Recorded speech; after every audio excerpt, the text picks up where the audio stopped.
Assalamualaikum warahmatullahi wabarakatuh. Saya sedikit membagikan hasil diklat di Gamba dengan topik pembelajaran STEM untuk sosial keberlanjutan misi Wan Angkasa.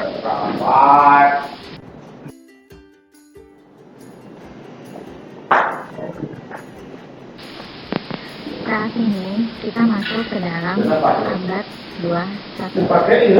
Pada abad 21, pendidikan harus berorientasi terhadap ilmu pengetahuan, matematika, dan sains alam, disertai dengan sains sosial dan kemanusiaan. Pendidikan ini harus dibangun dari keilmuan, yaitu kritis, analitis, kreatif, dan mampu beradaptasi. Kita harap semua siswa mampu berpikir secara kritis, logis, dan mampu beradaptasi dalam berbagai situasi. Selain itu, setiap jenjang pendidikan perlu ditanamkan jiwa kemandirian yang harus kita tekankan dan kita harapkan pada peserta didik adalah sebagai peserta didik memiliki rasa keinginan tahu yang tinggi dari berbagai sumber.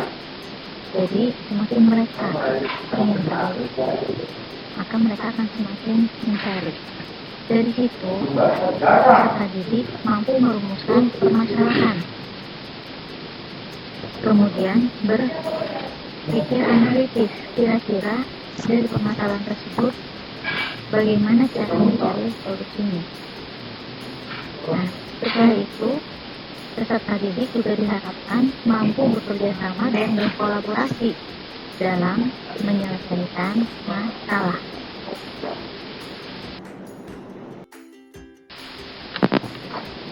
Untuk karakteristik pembelajaran abad 21 bisa dilihat dari planning keterampilan berikut. Yang paling bawah itu adalah core atau tema dari abad 21 ini. Mata pelajaran inti di sini dilihat ada matematika, sains, dan teknologi. Dari situ berkembang menjadi informasi, media informasi, dan keterampilan berteknologi. Kemudian belajar, learning and innovation skill. Dan yang terakhir adalah life and career skill.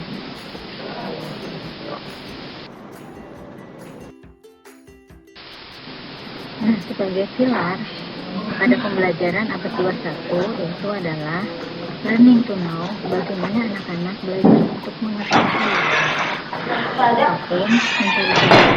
Kemudian learning to do, anak-anak melakukan sesuatu. Yang ketiga, learning to be, buat pembelajaran peserta didik bisa menjadi sesuatu, dan learning to live together.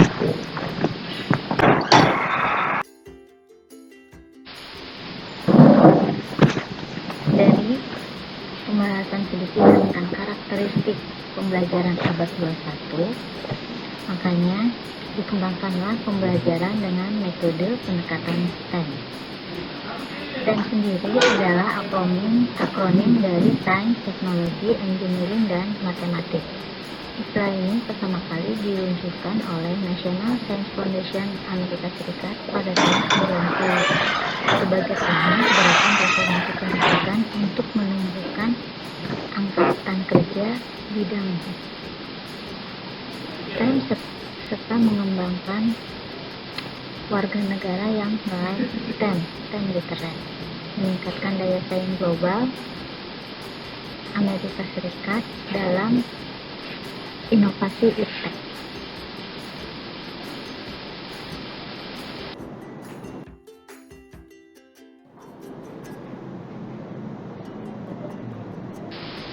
STEM sendiri akronim dari sains. Sains sendiri itu adalah kajian tentang fenomena alam yang melibatkan observasi dan pengukuran.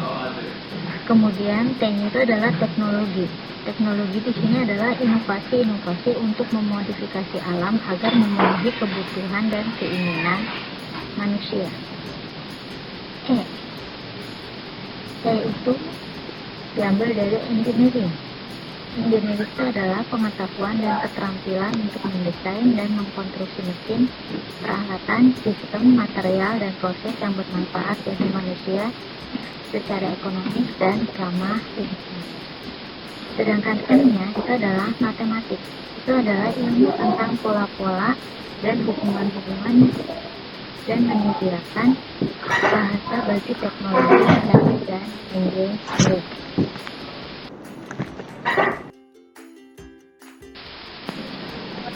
Tujuan dari pembelajaran STEM ini diharapkan peserta didik dapat mempunyai pengetahuan, keterampilan, dan sikap untuk mengidentifikasikan pertanyaan dan masalah dalam kehidupannya.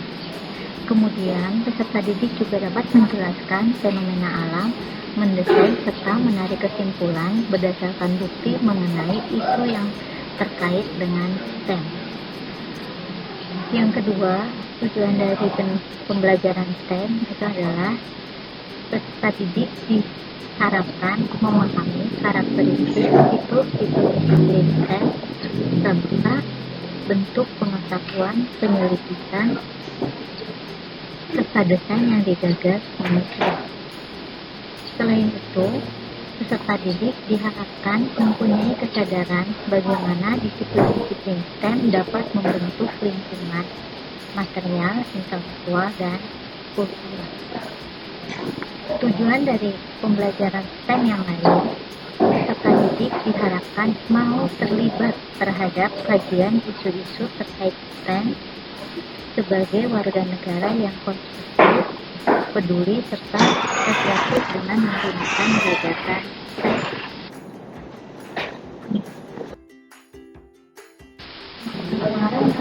Dari tujuan-tujuan yang diharapkan, diambillah atau didapatkanlah karakteristik pembelajaran STEM secara umum. Karakteristik tersebut adalah integrasi STEM, teknologi, engineering, dan matematik dalam suatu pengalaman belajar. Kemudian, karakteristik yang lain adalah kontekstual dengan kehidupan nyata. Jadi diharapkan STEM itu memang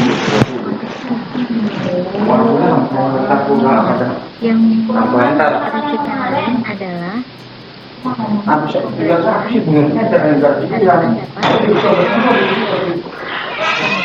menyiapkan siswa untuk menjadi SDM yang mampu integratif.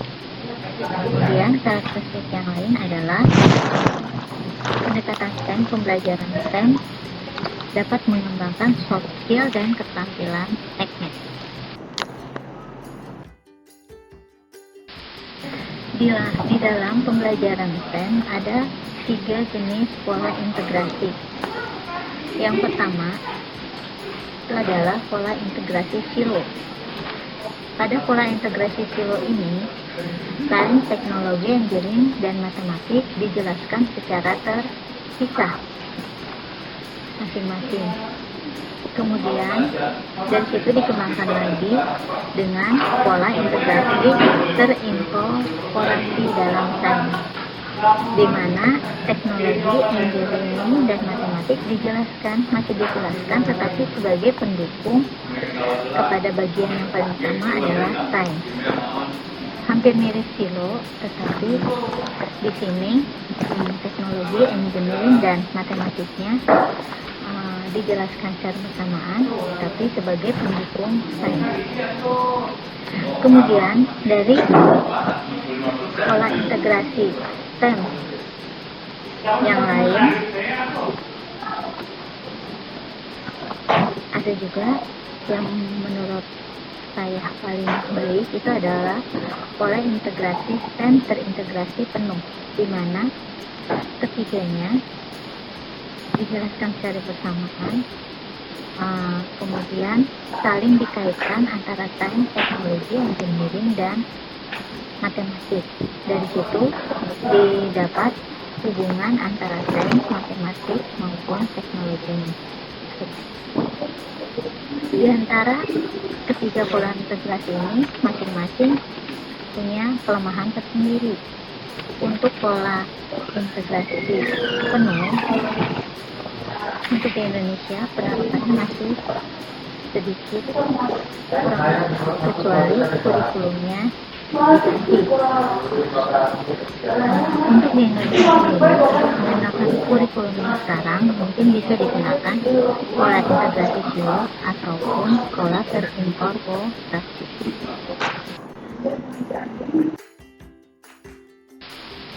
Untuk langkah-langkah pembelajaran berbasis STEM dimulai dari mengidentifikasi masalah. Di sini peserta didik diharapkan bisa mengidentifikasi permasalahan yang ada. Kemudian di situ yang kedua adalah bertukar pikiran. Bertukar pikiran di sini bisa dengan diskusi ataupun dengan studi literatur. Di sini diharapkan peserta didik dapat mengembangkan atau mencari informasi-informasi yang relevan mengenai masalah yang akan diselesaikan. Langkah berikutnya adalah mendesain. Peserta didik mendesain cara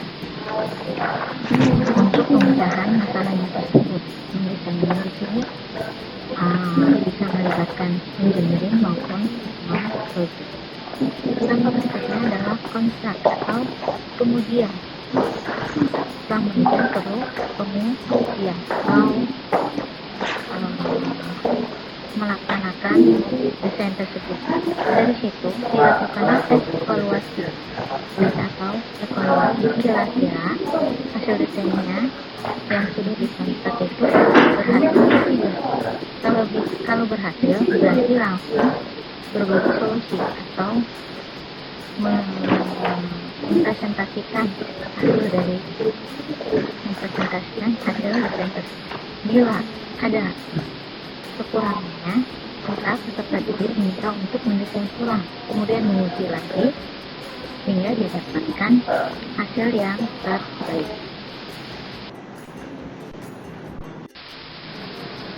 Pembelajaran STEM tersebut secara umum menggunakan engineering design proses, dimulai dari mengidentifikasikan masalah, menggali informasi, membuat hipotesis atau mengidentifikasikan cara penyelesaian yang mungkin.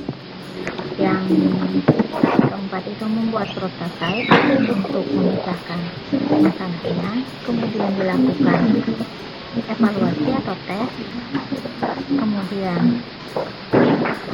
setelah evaluasi atau tes dilihat hasilnya bagaimana. Bila ada kesalahan atau misalnya ada kekurangan, berarti melakukan evaluasi tersebut atau membuat prototipe yang baru. Kemudian yang terakhir adalah komunikasi.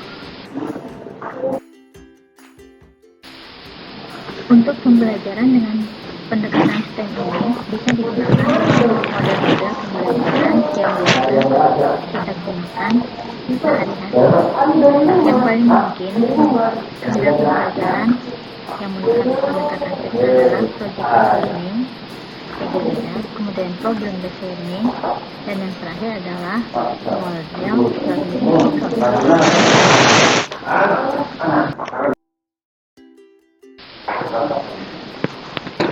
Langkah-langkah model pembelajaran project based learning atau reflection itu adalah membimbing peserta didik untuk memformulasikan masalah dan memulai penyelidikan. Yang kedua adalah riset. Peserta didik diminta untuk menggali konsep-konsep teori hukum yang dapat dijadikan acuan untuk menyelesaikan masalah. Kemudian mengumpulkan informasi dari berbagai sumber yang relevan. Langkah ketiga adalah discovery. Peserta didik mulai menemukan solusi dari masalah yang diformulasikan dan menentukan apa yang masih belum diketahui. Dari sini peserta didik dimulai untuk merancang kira-kira untuk menyelesaikan masalahnya itu bagaimana. Dari sini kemudian masuk ke tahap keempat, itu adalah application. Peserta didik mulai menguji produk atau pekerjaan yang sudah dirancang. Peserta didik dapat mengulang sesuai persyaratan atau memilih solusi yang terbaik. Dari aplikasi ini ada uji coba produk. Apabila masih kurang, berarti peserta didik bisa mengulangi lagi, mendesain ulang, kemudian menguji lagi. Dari sini akhirnya nanti mereka akan memilih solusi yang paling baik. Yang terakhir adalah komunikasi.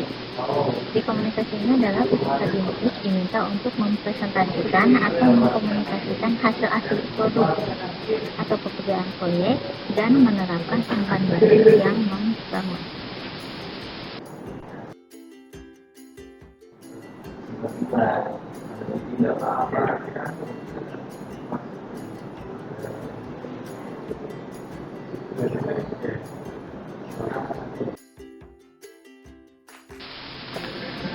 Demikian sedikit hasil diklat saya mengenai pembelajaran STEM untuk topik geometri larutan pada mata pelajaran kimia. Terima kasih atas perhatian. Wassalamualaikum warahmatullahi wabarakatuh.